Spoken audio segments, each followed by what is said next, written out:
Então vamos lá, vamos dar início à nossa aula 1, né, que fala sobre elementos da comunicação. Vamos chegar lá, nós vamos falar dos elementos da comunicação, mas primeiramente eu queria fazer algumas reflexões com vocês.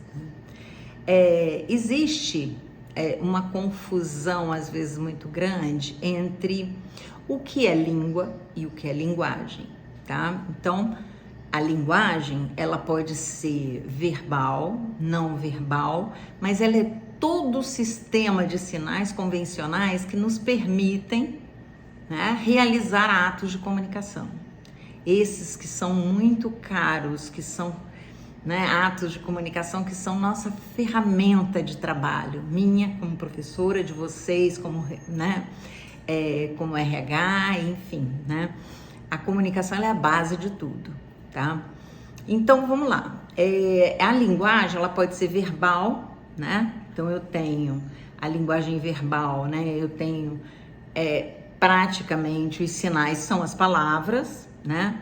E ela pode ser não verbal, né? A roupa que eu uso, o gesto que eu faço, né?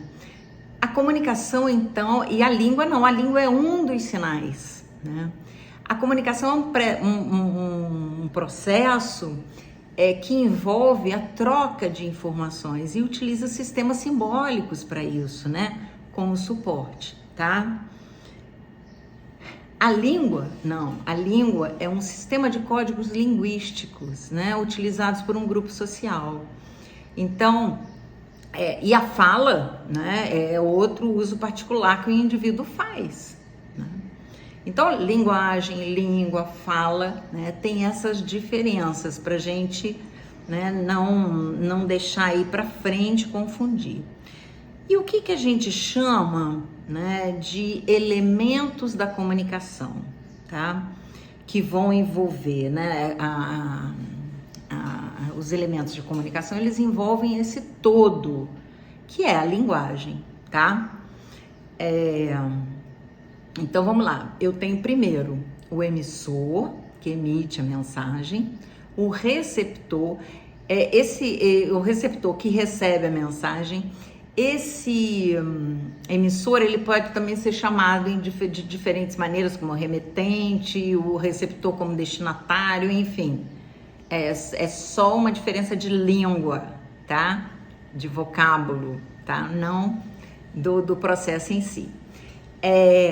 Eu tenho a mensagem, eu tenho o código, que pode ser a língua, mas pode ser amplamente, né, o que é divulgado aqui. Né? O canal de comunicação, por exemplo, nós aqui por vídeo, né? Ou posso ser por telefone, pode ser um bilhete, pode ser uma mensagem de WhatsApp, né? O contexto em que se dá essa situação e o ruído, que é um elemento que a gente vai ter que aprender a analisar bastante, porque em todo o processo de comunicação, em todo o elemento que o Jacobson faz, né? Ele esquematiza, ele não deixa de dizer, olha, tem ruído, tá? Tem ruído. E a gente tem que aprender a ler os ruídos, né? Quais são os ruídos, tá? Então, e a gente fala pro ruído, o que a gente fala pro ruído? Por exemplo, num bilhete, um ruído pode ser uma grafia, né? Uma grafia, assim, ruim, né?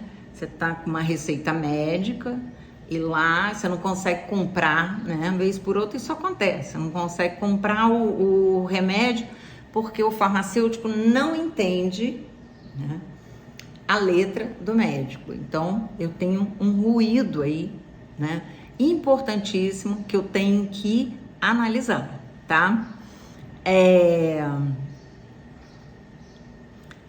O ruído, então, na grafia, né? O ruído pode ser assim, o meu receptor, ele não entende o que eu falei, mas ele não entende porque essa palavra que eu usei foi ruim, não faz parte do vocabulário dele, né? Não simplifica, né, o vocabulário dele. que mais que eu posso colocar como exemplo de ruído, né? Às vezes usar o código, nesse caso, né, dele não entender, pode ser o código usado, né? Então, se eu falar aqui inglês com vocês ou alemão com vocês, provavelmente eu não vou atingir todo mundo. Enfim, e os ruídos são de diversas naturezas. Eu tenho que aprender a olhar para eles. É importante que eu olhe para eles, tá? Então, Jacobson fez um esquema, né, que fala em emissor, receptor, canal, quer dizer, por onde passa a mensagem, a mensagem em si, né, o código, não é isso? Né, pelo qual passa a mensagem. Então, vocês vão ver agora no final do vídeo o esquema elaborado pelo Roman Jacobson, e eu voltando um pouquinho ao que eu falei no início da aula. Por que ele é importante? Porque apesar de